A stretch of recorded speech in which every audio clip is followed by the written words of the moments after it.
गांव में दो भाई रहते थे। बड़ा भाई धनवान था और उसकी पत्नी बहुत घमंड थी। वहीं छोटा भाई गरीब था, जो दूसरों के खेतों में मजदूरी करता। उसकी पत्नी बेहद सरल स्वभाव की थी, ईश्वर में अटूट आस्था रखने वाली। देवरानी अपने बच्चों का पेट पालने के लिए रोज जेठानी के घर झाड़ू पोछा और बर्तन करती। बदले में जो थोड़ा बहुत अनाज या पैसे मिलते, उसी से घर का गुजारा होता।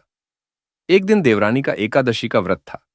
पूजा पाठ, भजन कीर्तन में देर हो गई और वह जेठानी के घर काम पर देर से पहुंची। जेठानी गुस्से से बोली, आज तू इतनी देर से क्यों आई है? आज तुझसे काम नहीं कराऊंगी। जा, देखती हूं तू अपने बच्चों को क्या खिलाती है। दुखी होकर वह अपने घर लौटी। घर में बस सुबह की बची सूखी बाजरे की रोटी थी। तभी अचानक दरवाजे पर दस्तक हुई। एक वृद्ध बाबा थके हारे लकड़ी का सहारा लिए भीतर आए। बोले, बेटी, बहुत थक गया हूं, थोड़ी बैठने को जगह दे दो। देवरानी बोली, बाबा, यहीं पर बैठ जाइए।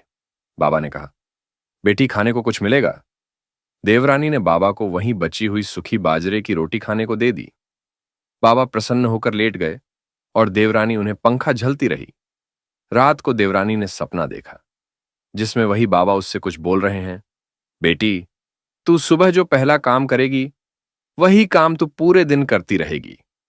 लेकिन जब दूसरे दिन भी देवरानी अपनी जेठानी के घर काम पर नहीं गई, तो यह देखकर जेठानी को बहुत गुस्सा आया।